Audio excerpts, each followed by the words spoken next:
Hello everyone, welcome back to the Harshi DSC classes. ఈరోజు మనం ఈ వీడియోలో వచ్చేసి తెలుగుకి సంబంధించినటువంటి ప్రాక్టీస్ బిట్స్ అయితే చూద్దామండి. అందులో ఫస్ట్ది వచ్చేసి నీచునకు ధనము గలిగిన వాచలత గలిగి పరుష వాక్కు లరచుచున్ నీచకృతి యగుచు మది సంకోచము లేకుండా దిరుగు గువ్వల చెన్న అనేసి ఇవ్వడం జరిగింది. పై పద్యంలో సంకోచము అనే పదానికి అర్థము అడిగారండి. సో సంకోచము అంటే భయము, జంకు. సంకోచము అనే పదానికి అర్థం వచ్చేసి భయము, జంకు. నెక్స్ట్ క్వశ్చన్ వచ్చేసి పరుష వాక్కులు అంటే ఏంటి అనేసి ఇచ్చారు. పరుష వాక్కులు కరెక్ట్ ఆన్సర్ వచ్చేసి కఠినమైన వాక్కులండి. పరుష వాక్కులు అంటే అర్థం ఏంటి? కఠినమైన వాక్కులు. నెక్స్ట్ క్వశ్చన్ వచ్చేసి హృదయాంగమైన గద్య రచన చేయగలగడం రచయిత రచనాశక్తికి నిజంగా పరీక్షేనని చెప్పాల్సి ఉంటుంది. గద్యము కవినాం నికషం వదంతి, కవి ప్రతిభకు గద్యమే గీటురాయే అనే ప్రసిద్ధోక్తి రావడానికి ఇదే కారణమై ఉంటుంది. గద్యం వచ్చేసి ఛందోరహితంగా ఉంటుంది కాబట్టి పద్యంలాగా వినడానికి అంత ఇంపుగా ఉండదు. అందువల్ల పద్య రచన శ్రోతల్ని ఆకర్షించినంతగా గద్య రచన ఆకర్షించలేకపోవడంతో మొదటి నుంచి కవులు దీనిపై మొగ్గు చూపలేదు. అయితే కొంతమంది మాత్రము తమ మేధోశక్తితో ఛందోరహితమైనటువంటి గద్యాన్ని కూడా ఛందస్సు వల్ల కలిగే ప్రయోజనాలన్నింటినీ సాధిస్తూ రాయగలిగారు. ఇందుకు భట్టాచార్యుని కాదాంబరి, కేతన దశకుమార చరిత్ర మొదలైనవి తార్కాణాలు అనేసి మనకు చిన్న గద్యానికి సంబంధించి ఒక స్టోరీ అయితే ఇచ్చారు. దీనికి సంబంధించి క్వశ్చన్స్ అయితే చూద్దామండి. ఫస్ట్ క్వశ్చన్ వచ్చేసి కవులు గద్య రచనపై మొగ్గు చూపకపోవటానికి కారణం ఏంటి అనేసి అడిగారు. సో ఆప్షన్స్ వచ్చేసి గద్యంపై చిన్న చూపు ఉండడం వల్ల, అలాగే గద్య రచన కష్టం అనుకోవటం వల్ల, పద్య రచన శ్రోతల్ని ఆకర్షించినంతగా గద్య రచన ఆకర్షించకపోవటము, ఆప్షన్ 4 వచ్చేసి పద్యానికి ఉన్న విలువ గద్యానికి లేకపోవటం వల్ల.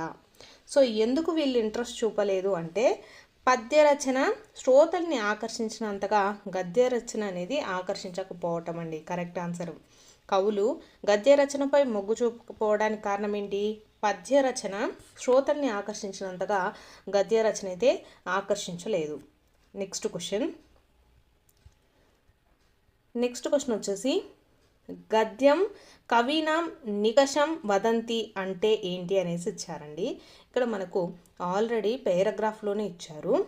గద్యం కవినాం నికషం వదంతి అంటే ఏంటి? కవి ప్రతిభకు గద్యమే గీటురాయి. సో మనకేమవుతుంది ఇక్కడ ఇచ్చినటువంటి ఆప్షన్స్లో? ఆప్షన్ 4 రైట్ అండి. గద్యము కవినాం నికషం వదంతి అంటే కవి ప్రతిభకు గద్యమే గీటురాయి. నెక్స్ట్ క్వశ్చన్ వచ్చేసి ఉపమాన ధర్మ సామ్యం చేత ఉపమేయాన్ని ఉపమానంగా ఊహించినట్లయితే అది ఏ అలంకారము అనేసి ఇచ్చారండి.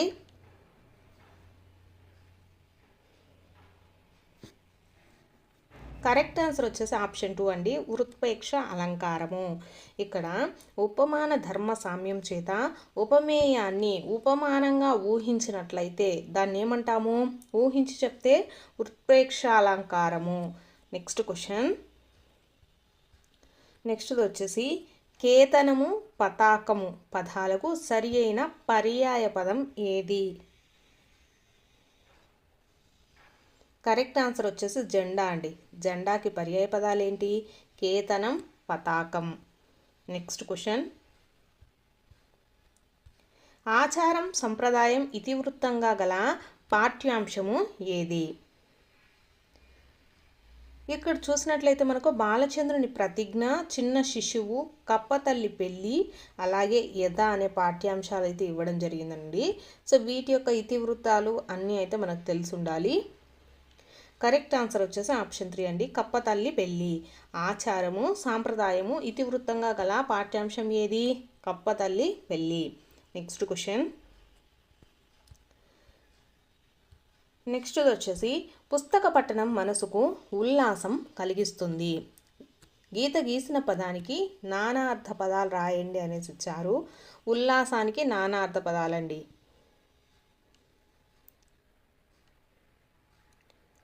సో ఆన్సర్ వచ్చేసి ఆప్షన్ 4 అండి. గ్రంథ భాగము ఉత్సాహము. ఉల్లాసము అంటే నానార్థాలు, ఉత్సాహము గ్రంథ భాగము. నెక్స్ట్ క్వశ్చన్, మరణము కలిగింపనిది ఏది? వృత్పత్తి అర్థం పదం అడిగారండి. మరణము కలిగింపనిది ఏంటిది? అమృతం. ఆప్షన్ 1 వచ్చేసి రైట్ ఆన్సర్ అండి. నెక్స్ట్ క్వశ్చన్, ఈరోజు పంక్తి భోజనం జరిగింది. గీత గీసిన పదానికి వికృతి రాయండి అనేసి ఇచ్చారు. పంక్తి అంటే ఏంటండి? మనకు బంతి. బంతి అండి. పంక్తి అంటే బంతి. నెక్స్ట్ క్వశ్చన్, నెక్స్ట్ వచ్చేసి జ్ఞానోదయం కలగటం అనే అర్థం వచ్చే జాతీయం ఏది? ఇక్కడ ఆప్షన్స్ వచ్చేసి కాలధర్మము, కనువిప్పు, కనుమూయుట, కాలచక్రం అనేసి ఇచ్చారు. సో కనువిప్పు కలగటం అంటే జ్ఞానోదయం అవ్వటం. ఆప్షన్ 2 ఈజ్ ద రైట్ అండి. నెక్స్ట్ క్వశ్చన్, క్రింది వాణిలో కంఠ తాళవ్యాలను కనుక్కోండి అనేసి ఇచ్చారండి. ఆప్షన్స్ వచ్చేసి, సో కరెక్ట్ ఆన్సర్ వచ్చేసి మనకు కంఠ తాళవ్యాలు అనేసి వేటిని అంటామంటే ఏ ఐలను వచ్చేసి మనకు కంఠ తాళవ్యాలు అంటారండి. ఓ ఔలను వచ్చేసి మనము కంఠోశ్చాలు అంటారు. కంఠోశ్చములు అండి. కంఠోశ్చములు అని వేటిని పిలుస్తారు అంటే ఓ ఔలను కంఠోశ్చములు అంటారు. కంఠ తాళవ్యాలు అంటే ఐ. నెక్స్ట్ క్వశ్చన్ వచ్చేసి గృహస్థ ధర్మాన్ని, సంతాన ప్రాధాన్యాన్ని, సత్యం గొప్పతనాన్ని గురించి చెప్పడమే ఈ పాఠ్యాంశం యొక్క ఉద్దేశం అనేసి ఇచ్చారండి. కరెక్ట్ ఆన్సర్ వచ్చేసి ఆప్షన్ 3 అండి. ధర్మబోధ అనే లెసన్ ఉంది కదా, దీనికి సంబంధించి మనకు ఈ పాఠ్యాంశం యొక్క ఉద్దేశం ఏంటి? గృహస్థ ధర్మాన్ని, అలాగే సంతాన ప్రాధాన్యాన్ని, సత్యం యొక్క గొప్పతనాన్ని గురించి చెప్పడమే ఈ పాఠ్యాంశం యొక్క ఉద్దేశం. నెక్స్ట్ క్వశ్చన్, ఎవరి జయంతిని ఆంధ్ర నాటక రంగ దినోత్సవంగా జరుపుకుంటాము? ఆప్షన్స్ వచ్చేసి బళ్ళారి రాఘవ, గురజాడ అప్పారావు, కందుకూరి వీరేశలింగము, వేదం వెంకటరాయ శాస్త్రి అనేసి ఇచ్చారు. కరెక్ట్ ఆన్సర్ వచ్చేసి కందుకూరి వీరేశలింగం అండి. కందుకూరి వీరేశలింగం యొక్క జయంతిని ఆంధ్ర నాటక రంగ దినోత్సవంగా జరుపుకుంటారు. నెక్స్ట్ క్వశ్చన్ వచ్చేసి మనకు సందులను జతపరచండి అనేసి ఇచ్చారండి. సో దీంట్లో కరెక్ట్ ఆన్సర్ వచ్చేసి ఆప్షన్ 2 అండి. భరత ప్లస్ ఉర్వర అంటే ఇదేమవుతుంది? గుణసంధి. భరత ప్లస్ ఉర్వర గుణసంధి. ప్రాణమున్ ప్లస్ తీసెను, ప్రాణమున్ తీసెను. సో ఇది మనకు ఏ సంధి అవుతుంది? సరళాదేశ సంధి. నెక్స్ట్ 15 ప్లస్ ఏళ్ళు 15 ఏళ్ళు. సో ఇక్కడ మనకు అత్వసంధి అండి. నెక్స్ట్ క్వశ్చన్, అను ప్లస్ అస్త్రము అన్వాస్త్రము. ఇది మనకేమవుతుంది? యనాదేశ సంధి. భరత ప్లస్ ఉర్వర అంటే భరతోర్వర గుణసంధి. ప్రాణమున్ ప్లస్ తీసెను ప్రాణం తీసెను. ఇది సరళాదేశ సంధి. నెక్స్ట్ 15 ప్లస్ ఏళ్ళు 15 ఏళ్ళు. ఇది ఉత్వసంధి. అను ప్లస్ అస్త్రము అన్వాస్వరము. ఇది యనాదేశ సంధి. నెక్స్ట్ క్వశ్చన్, కర్మధారయ సమాసం అంటే ఏంటి అనేసి ఇచ్చారండి. కర్మధారయ సమాసం అంటే విశేషణానికి నామవాచకానికి సమాసం జరగడాన్ని కర్మధారయ సమాసం అంటారండి. విశేషణానికి నామవాచకానికి సమాసం జరగడాన్ని ఏమంటారు? కర్మధారయ సమాసం. నెక్స్ట్ క్వశ్చన్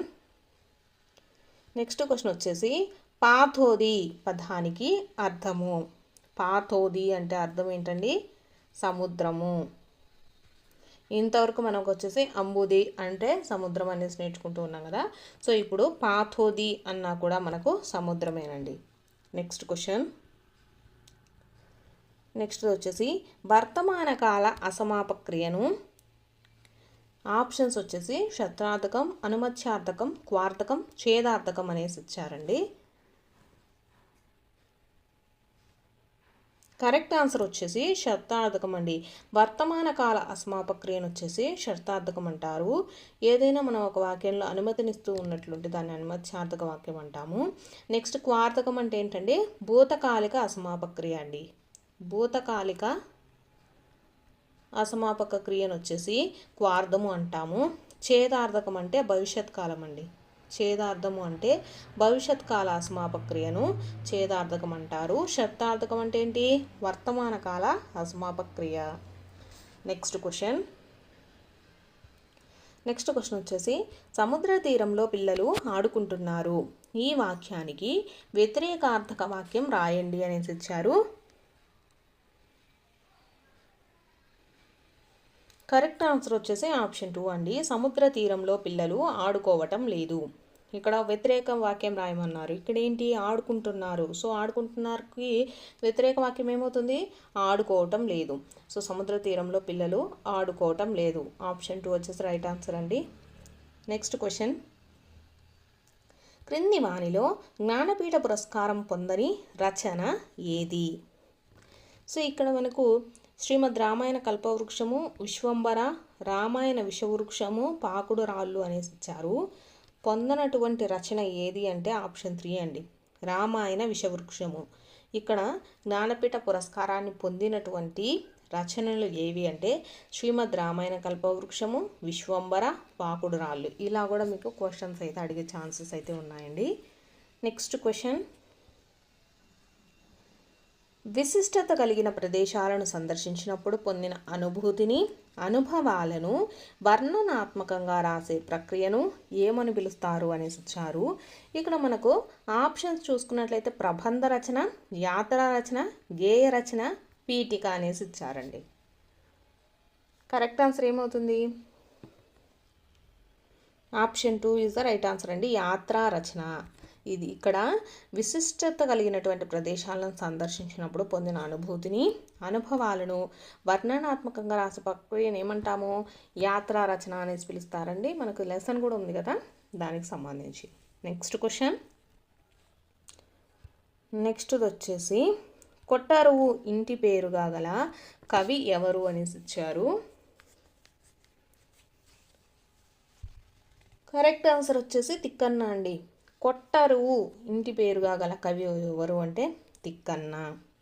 నెక్స్ట్ క్వశ్చన్ వచ్చేసి గురు లఘువులు ఇలా ఉంటే ఈ పద్యం అవుతుంది అనేసి ఇచ్చారండి. ఇక్కడ చూసుకున్నట్లయితే మనకు శార్దూలము, ఉత్పలమాల, మత్తేపము, చంపకమాల అనేసి ఇచ్చారు. మనకు శార్దూలం అంటే ఏమొస్తుందండి? మసజస తతక రావాలి. నెక్స్ట్ ఉత్పలమాల అంటే భరణ బబరవ రావాలి. నెక్స్ట్ మత్తేపం అంటే మనకు సభరణమయవ రావాలి. నెక్స్ట్ చంపకమాల అంటే నజభజ జజర గణాలు ఉంటే అవి మనకు ఆ పద్యం ఏమవుతుందో మనం చెప్పచ్చు ఈజీగా. ఇక్కడ ఇచ్చినటువంటి ఆప్షన్స్లో ఫస్ట్ది చూసుకున్నట్లయితే మనకు ఇది భగనం అండి. సో బా. నెక్స్ట్ది రగనం అవుతుందండి. రగనం అంటే మనకు ఒక గురువు, లఘువు, గురువు అనేది ఉంటుంది. నెక్స్ట్ ఇది 3 లఘువులు ఉంటే నగరం అండి. కాబట్టి ఇదేమవుతుంది? భరణ బబ్బరవా. సో ఇది మనకు ఉత్పలమాలకు సంబంధించినటువంటిది పద్యం అండి. సో ఇలా మనం ఐడెంటిఫై చేయొచ్చు. సో ఇక్కడ భగనము, రగనము అంటే మనకు ఈ లఘువులు, గురువులు అన్ని గణాలు తెలిసి ఉండాలండి. So option 2 is the right answer. Next question వచ్చేసి వేదిక మీద నటించే సమయంలోని ఒక స్త్రీ ప్రసవించింది. ఇది ఈ నాటక సమాజంలో జరిగింది అనేసి ఇచ్చారండి. సో ఆప్షన్స్ వచ్చేసి అభ్యుదయ నాటక సమాఖ్య, ఆప్షన్ 2 సురభి నాటక సమాజం, ఆప్షన్ 3 వచ్చేసి Guntur first company, option 4 Bandar Jaganmohini సమాజం అనేసి ఇచ్చారు. కరెక్ట్ ఆన్సర్ వచ్చేసి ఆప్షన్ 2 అండి, సురభి నాటక సమాజం. నెక్స్ట్ క్వశ్చన్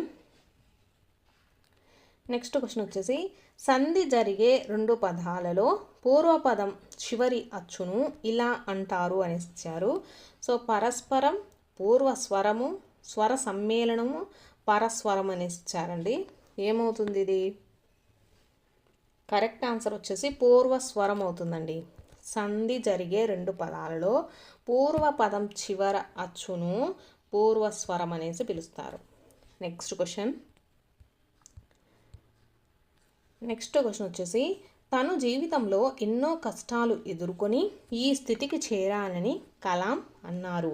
ఈ వాక్యాన్ని ప్రత్యక్ష కథనంలోనికి మార్చగా అనేసి ఇచ్చారండి.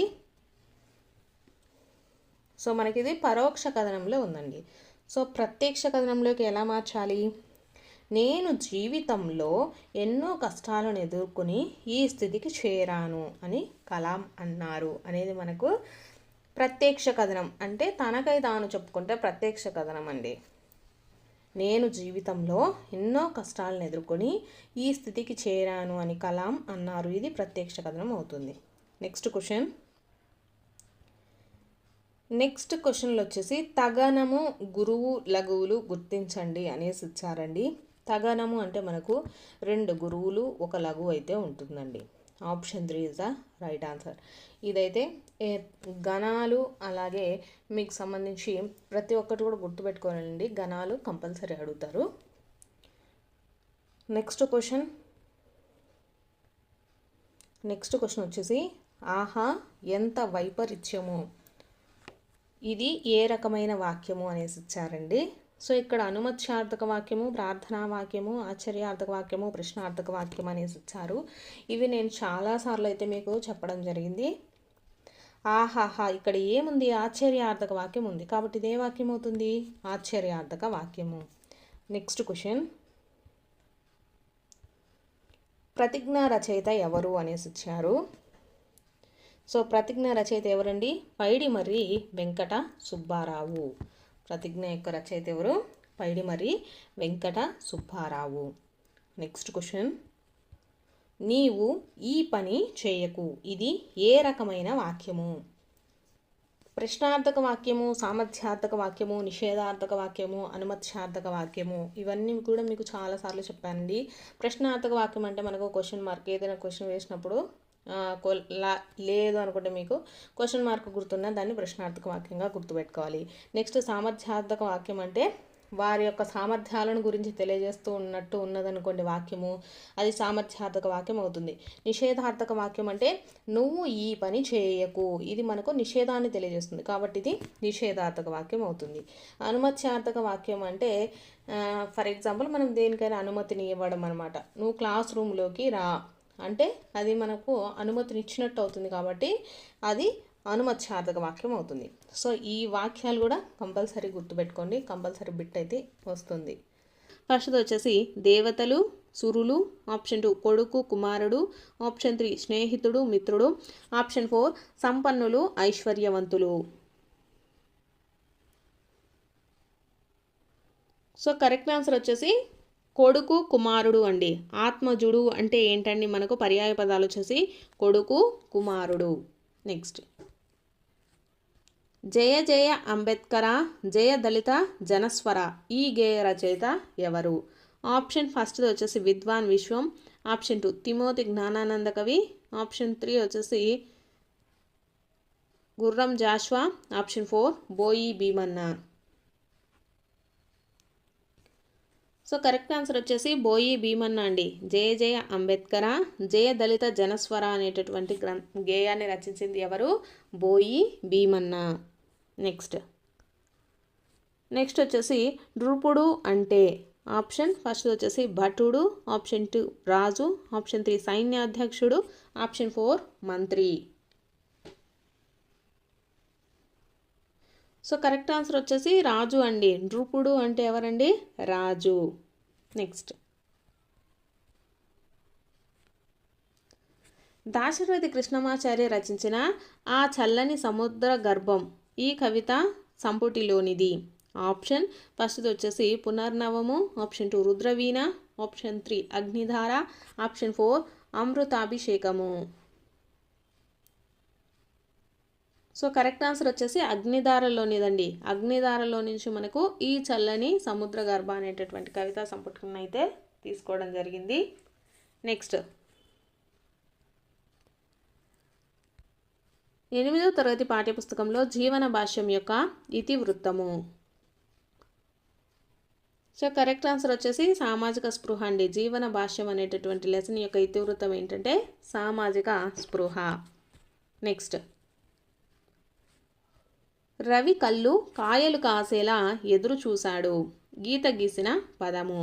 ఆప్షన్ ఫస్ట్ వచ్చేసి జాతీయము, ఆప్షన్ 2 వచ్చేసి నానుడి, ఆప్షన్ 3 వచ్చేసి సామెత, ఆప్షన్ 4 వచ్చేసి శబ్ద పల్లవం.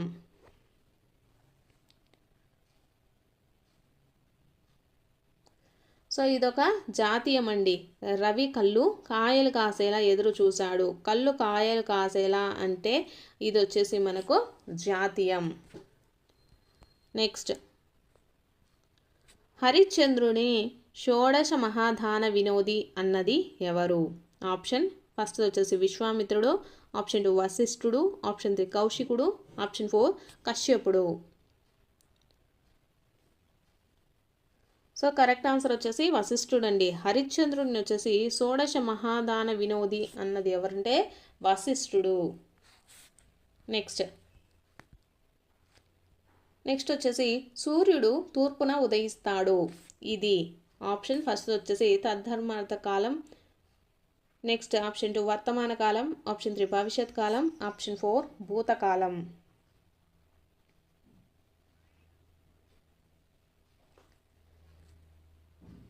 సో కరెక్ట్ ఆన్సర్ వచ్చేసి తద్ధర్మ కాలం అండి. మనకు వచ్చేసి అవి ఎప్పటికీ కూడా అంటే మనకు భవిష్యత్తు భూత వర్తమాన కాలంలో కూడా మనకు సూర్యుడు ఎప్పుడైనా సరే మనకు తూర్పునే ఉదయిస్తాడు. ఇలాంటి మనం నిత్య సత్యాలు వీటిని అంటాం కదా. సో ఇలాంటివన్నీ మనకు తద్ధర్మార్థ కాలానికి సంబంధించినవి అనమాట. సూర్యుడు పరమన అస్తమిస్తాడు, అలాగే సూర్యుడు తూర్పున ఉదయిస్తాడని, నెక్స్ట్ కమలాలు నీటిలో ఉంటాయి. ఇవన్నీ వచ్చేసి మనకు ఎప్పుడైనా సరే అవి నీటిలోనే ఉంటాయి అన్నమాట భవిష్యత్ వర్తమాన భూతకాలంలో. సో 3 కాలాలలో వచ్చేసి వాటి యొక్క తీరు అనేది మనకు సేమ్గా ఉంటే వాటిని వచ్చేసి తద్ధర్మార్థ కాలం అనేసి చెప్తామండి. వర్తమాన కాలం అంటే ప్రజెంట్ జరుగుతూ ఉన్నదాన్ని, భవిష్యత్ కాలం అంటే నెక్స్ట్ మనకు భవిష్యత్తులో అంటే రేపు ఎల్లుండి జరగబోయే వాటిని వచ్చేసి మనకు భవిష్యత్ కాలంగా చెప్తాము. సో భూతకాలం అంటే ఆల్రెడీ అయిపోయిన దాన్ని వచ్చేసి భూతకాలంగా చెప్తాము. సో ఆన్సర్ వచ్చేసి సూర్యుడు తూర్పున ఉదయిస్తాడు అనేది మనకు తద్ధర్మార్థ కాలానికి సంబంధించింది. నెక్స్ట్ వచ్చేసి స్త్రీలను బోధించే పదాలను ఇలా అంటారు. ఆప్షన్ ఫస్ట్ వచ్చేసి ఉపవాచక పదాలు, ఆప్షన్ 2 పురుషవాచక పదాలు, ఆప్షన్ 3 మహత్తులు, ఆప్షన్ 4 మహతి వాచకాలు.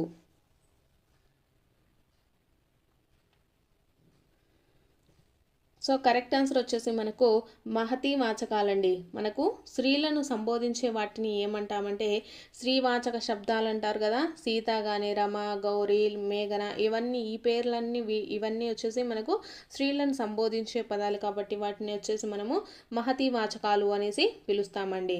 మహత్తులు అంటే ఏంటండి? మహద్వాచకాలు అంటే మనకు పక్షులు, పశువులను కానీ జంతువులను ఇలా కదలలేని వాటిని పిలుస్తూ ఉంటారు కదా.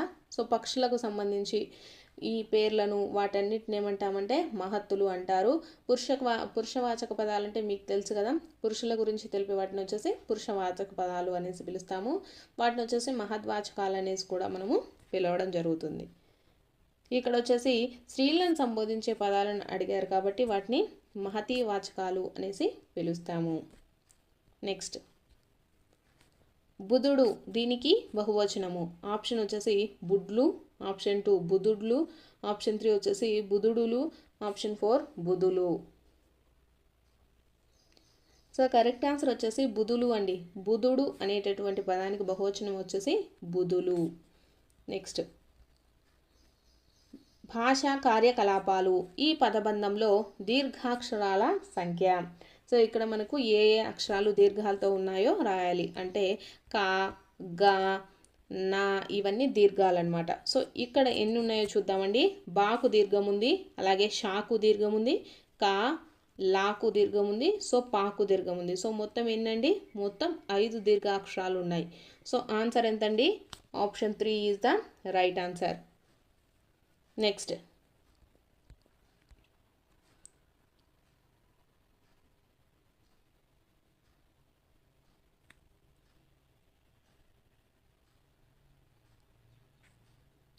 నెక్స్ట్ చూసుకున్నట్లయితే 47 బిట్ చూద్దామండి. రాజేంద్రుడు గజేంద్రుడు పదబంధాలలో ఉన్న సందులు. ఆప్షన్ ఫస్ట్ వచ్చేసి సవర్ణ దీర్ఘ సంధి గుణసంధి. సో మనము ఇక్కడ రాజేంద్రుడు అలాగే గజేంద్రుడు ఈ రెండు వచ్చేసి మనకు ఒక సంధికి సంబంధించినవే అండి. సో మనము సంధిని విడదీసేటప్పుడు ఎలా రాయాలి? రాజేంద్రుడు అంటే రాజా ప్లస్ ఇంద్రుడు రాజేంద్రుడు. నెక్స్ట్ గజ ప్లస్ ఇంద్రుడు గజేంద్రుడు. ఇలా మనము విడదీయాల్సి ఉంటుంది. సో ఇది ఏ సంధికి సంబంధించినవండి? గుణసంధి. రాజా ప్లస్ ఇంద్రుడు రాజేంద్రుడు. నెక్స్ట్ గజేంద్రుడు అంటే గజ ప్లస్ ఇంద్రుడు గజేంద్రుడు. ఇది వచ్చేసి మనకు గుణసంధికి సంబంధించినవి. సో ఆన్సర్ వచ్చేసి ఆప్షన్ 3. నెక్స్ట్ క్వశ్చన్ వచ్చేసి అకారానికి ఏ ఐలు పరమైతే ఐకారము, ఓ ఔలు పరమైతే ఔకారము వస్తాయి. ఇది ఏ సంధి? ఆప్షన్ ఫస్ట్ వచ్చేసి గుణసంధి, ఆప్షన్ 2 వృద్ధి సంధి, ఆప్షన్ 4 ఎడాగమ సంధి, ఆప్షన్ 4 ఉత్వ సంధి.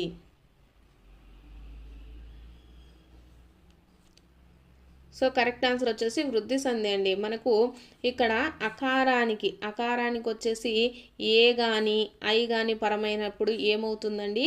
ఐకారం వస్తుంది. అలాగే ఓ ఔలు పరమైనప్పుడు ఔకారం అనేది మనకు వస్తుంది.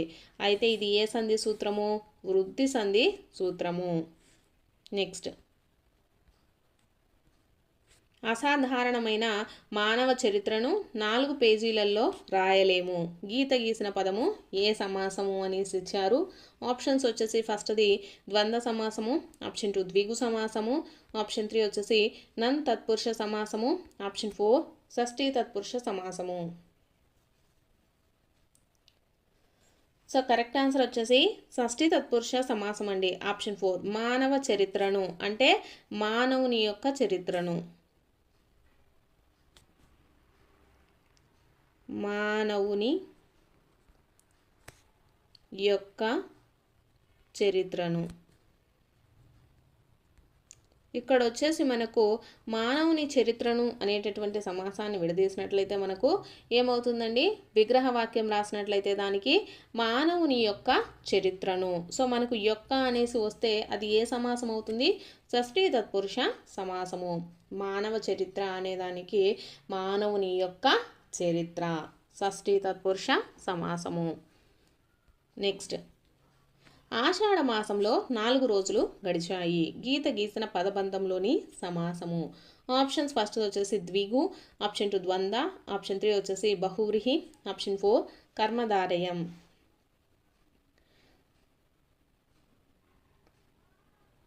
సో కరెక్ట్ ఆన్సర్ వచ్చేసి ద్విగు సమాసం అండి. మీకు ఆల్రెడీ చాలాసార్లు చెప్పాను. 4 రోజులు అంటే మనకు ఏదైనా ఒక పదబంధంలో ఇచ్చిన సమాసంలో మనకు సంఖ్య అనేది ఉంటే అది ఏ సమాసం అవుతుందండి?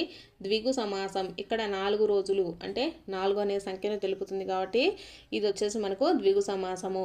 నెక్స్ట్ అష్టదిక్పాలకులు కానీ 4 దిక్కులు కానీ నలుదిక్కులు ఇవన్నీ సరే మీకు ఏమవుతుందండి?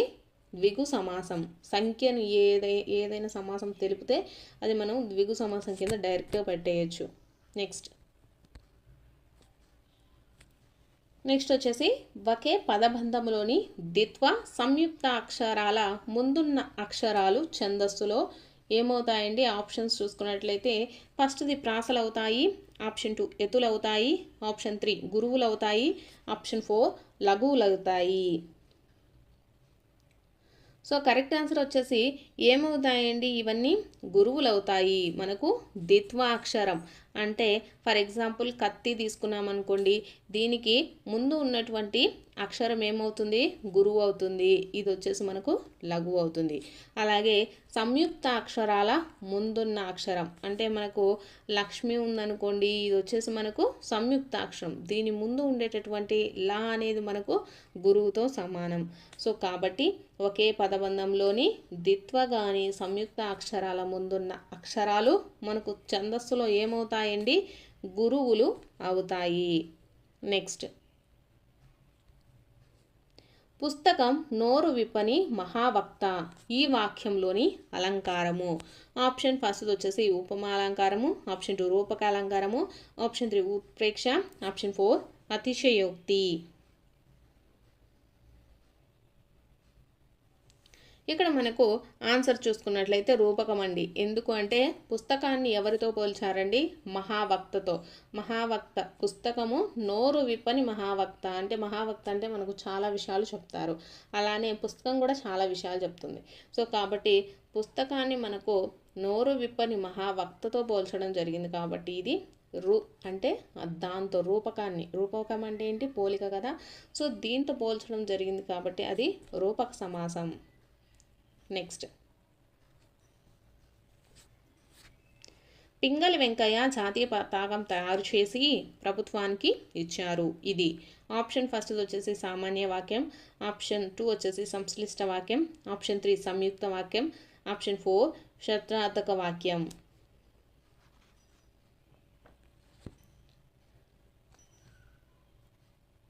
సో ఇక్కడ మనకు కరెక్ట్ ఆన్సర్ చూసుకున్నట్లయితే సంశ్లిష్ట వాక్యం అండి. పింగళి వెంకయ్య జాతీయ పతాకం తయారు చేసి ప్రభుత్వానికి ఇచ్చారు. ఇదేమవుతుందంటే సంశ్లిష్ట వాక్యం అవుతుంది. సో సామాన్య వాక్యం కావాలనుకోండి, పింగళి వెంకయ్య జాతీయ పతాకాన్ని తయారు చేశాడు. ఇది వచ్చేసి మనకు దీంట్లో వచ్చేసి మనకు ఏమవుతుందండి? ఓన్లీ ఒక వాక్యం మాత్రమే ఉందన్నమాట. సో ఇలా ఒక వాక్యం మాత్రమే ఉంటే వాటిని అంటే సామాన్య వాక్యం అనేసి పిలుస్తాము. మనకు సామాన్య వాక్యంలో ఏంటి? కొన్నిసార్లు క్రియ ఉంటుంది, కొన్నిసార్లు క్రియ ఉండదు. అవి కూడా మనకు డిఫరెన్స్ ఉన్నాయండి. క్రియ ఉంటే వాటిని క్రియారహిత వాక్యాలు అంటాము. క్రియ లేదనుకోనండి, ఆడ క్రియ ఉంటే క్రియా సహిత వాక్యాలు అంటాము, లేకపోతే క్రియారహిత వాక్యాలు అంటాము. సామాన్య వాక్యాలలో మళ్ళీ 2 రకాలు ఉన్నాయండి, గుర్తుపెట్టుకోండి. సామాన్య వాక్యం అంటే ఏంటంటే ఇక్కడ వచ్చేసి సామాన్య వాక్యంలో ఉపవాక్యాలు కానీ అసమాపక క్రియాలు కానీ ఏమీ ఉండవండి. కాబట్టి అటువంటి వాటిని సామాన్య వాక్యాలు అనేసి పిలుస్తాము. అలాగే సామాన్య వాక్యాలు మళ్ళీ 2 రకాలు ఉన్నాయండి. అవేంటి అంటే క్రియారహిత వాక్యాలు. క్రియారహిత వాక్యాలు అంటే దీంట్లో మనకు క్రియ అనేది ఏమీ ఉండదన్నమాట. కాబట్టి రాముడు మంచి బాలుడు, దీంట్లో మనకు క్రియ అనేది ఏమైనా ఉందా అంటే పని గురించి ఏమైనా ఉందా? ఏం లేదు. కాబట్టి అది మనకు క్రియారహిత వాక్యం అవుతుంది. నెక్స్ట్ క్రియా సహిత వాక్యం ఉన్నాయండి. మళ్ళీ రెండోది క్రియా సహిత వాక్యం. రాముడు మంచి బాలుడు, ఇది వచ్చేసి మనకేమవుతుంది? క్రియారహిత వాక్యం అవుతుంది. అలాగే క్రియా సహిత వాక్యం అంటే మనకు దాంట్లో క్రియ అనేది తప్పకుండా ఉంటుంది. అంటే మనకు రాముడు వచ్చి అన్నం తిని వెళ్ళాడు, ఇది వచ్చేసి మనకు క్రియా సహిత వాక్యం అవుతుంది. ఇక్కడ మనకు పింగళి వెంకయ్య జాతీయ పతాకం తయారు చేసి ప్రభుత్వానికి ఇచ్చారు. దీంట్లో మనకు ఏమవుతుందండి? మనకు సంశ్లిష్ట వాక్యంలో వచ్చేసి ఒక సమాపక క్రియ కానీ అంతకంటే ఎక్కువ అసమాపక క్రియలు ఉంటే దానికి వచ్చేసి సంశ్లిష్ట వాక్యంగా మనము చెప్తాము. సంయుక్త వాక్యం అంటే ఏంటండి? ఇక్కడ వచ్చేసి మనకు 2 సంయుక్త వాక్యంలో అన్ని అసమాపక క్రియలే ఉంటాయన్నమాట. అంటే విమల తెలివైనది, విమల అందమైనది. అంటే మనం ఎలా రాస్తాము? విమల తెలివైనది, అందమైనది అని రాస్తాం. సో అటువంటి వాక్యాలను వచ్చేసి మనం సంయుక్త వాక్యాలు అనేసి చెప్తాం అన్నమాట. సో ఇక్కడ మనకేంటి? ఒక సమాపక క్రియ ఉండి మిగిలిన 1 లేదా అంతకంటే ఎక్కువ అసమాపక క్రియలు ఉంటే వాటిని ఏమంటాము? సంశ్లిష్ట వాక్యాలు అనేసి చెప్తాము. నెక్స్ట్, ఆమె నవ్వుతూ నడుస్తున్నది. ఇది ఫస్ట్ చూసుకున్నట్లయితే షట్రార్థక బోధక వాక్యము, ఆప్షన్ 2 సామాన్య వాక్యము, ఆప్షన్ 3 సంయుక్త వాక్యము, ఆప్షన్ 4 వార్ధక వాక్యము.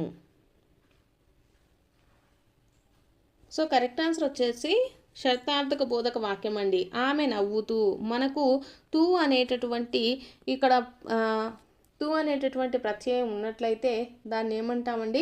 షట్రార్థక వాక్యం అనేసి చెప్తాము. ఇక్కడ తూ కానీ టూ కానీ ఇవన్నీ ఉంటే మనము షట్రార్థక వాక్యం కింద చెప్తాము. ఆమె నవ్వుతూ నడుస్తూ ఉంది, ఇది వచ్చేసి ఏ వాక్యం అండి? షట్రార్థక వాక్యము. నెక్స్ట్ తెలుగు మెథడాలజీకి సంబంధించి చూద్దామండి. పద విభజనకు ప్రతి పదార్థానికి అధిక ప్రాధాన్యతనిస్తూ బోధించే పద్ధతి ఏది? ఆప్షన్ పూర్ణ పద్ధతి, ఆప్షన్ 2 ఖండ పద్ధతి, ఆప్షన్ 3 ధారణ పద్ధతి, ఆప్షన్ 4 ధాతు పద్ధతి.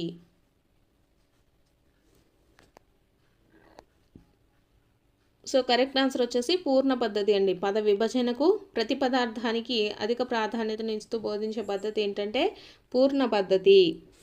నెక్స్ట్ అభిరుచులు రసానుభూతి ఈ రంగానికి చెందినవి. ఆప్షన్ ఫస్ట్ వచ్చేసి జ్ఞానాత్మక రంగం, ఆప్షన్ 2 మానసిక చలనాత్మక రంగము, ఆప్షన్ 3 భావావేశ రంగము, ఆప్షన్ 4 చలనాత్మక రంగము.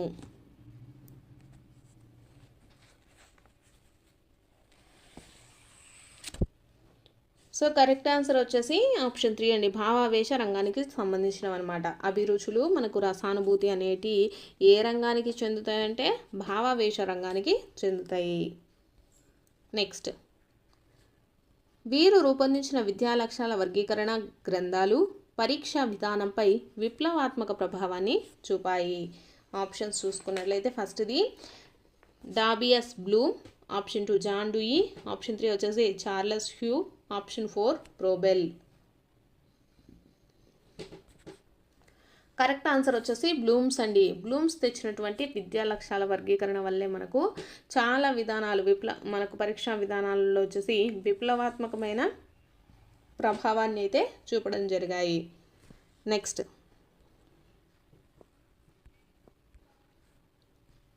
శబ్దార్థాలను స్థూలంగా గ్రహిస్తూ పఠించే పఠనము. ఆప్షన్ ఫస్ట్ వచ్చేసి క్షుణ్ణ పఠనము, ఆప్షన్ 2 విస్తార పఠనము, ఆప్షన్ 3 మౌన పఠనము, ఆప్షన్ 4 బాహ్య పఠనము. సో కరెక్ట్ ఆన్సర్ వచ్చేసి ఆప్షన్ 2 విస్తార పఠనం అండి. దాన్ని విస్తృతంగా ఆలోచించి చదవటాన్ని ఏమంటాము విస్తార పఠనము అనేసి అంటాము. క్షుణ్ణ పఠనం వచ్చేసి దీనికంటే కొంచెం తక్కువగా ఉంటుందండి. కాబట్టి విస్తార పఠనం శబ్దార్థాలను స్థూలంగా గ్రహిస్తూ పఠించే విధానాన్ని ఏమంటామంటే విస్తార పఠనం అనేసి చెప్తాము. మౌన పఠనం అంటే లోపల లోపల చదువుకోవడం, బాహ్య పఠనం అంటే బయటికి వినిపించేటట్టు చదవటం. నెక్స్ట్ దీనిని ఉదాహరణ పద్ధతి అని పేరు. ఆప్షన్ ఫస్ట్ వచ్చేసి నిగమనోప పద్ధతి, ఆప్షన్ 2 ప్రయోగ పద్ధతి, ఆప్షన్ 3 అనుమానోప పద్ధతి, ఆప్షన్ 4 అనుసంధాన పద్ధతి. సో కరెక్ట్ ఆన్సర్ వచ్చేసి అనుమానోప పద్ధతి అండి. ఉదాహరణ పద్ధతికి ఇంకొక పేరు ఏదంటే అనుమానోప పద్ధతి. నెక్స్ట్ సాహిత్య పరిజ్ఞానం అనేది ఈ రంగానికి సంబంధించింది. ఆప్షన్ ఫస్ట్ వచ్చేసి భావావేశ రంగము, ఆప్షన్ 2 జ్ఞానాత్మక రంగము, ఆప్షన్ 3 మానసిక చలనాత్మక రంగము, ఆప్షన్ 4 ఆదేశ రంగము. సో కరెక్ట్ ఆన్సర్ వచ్చేసి జ్ఞాన రంగానికి సంబంధించిందండి. సాహిత్య పరిజ్ఞానం అనేది ఏ రంగానికి సంబంధించింది? జ్ఞాన రంగానికి సంబంధించింది.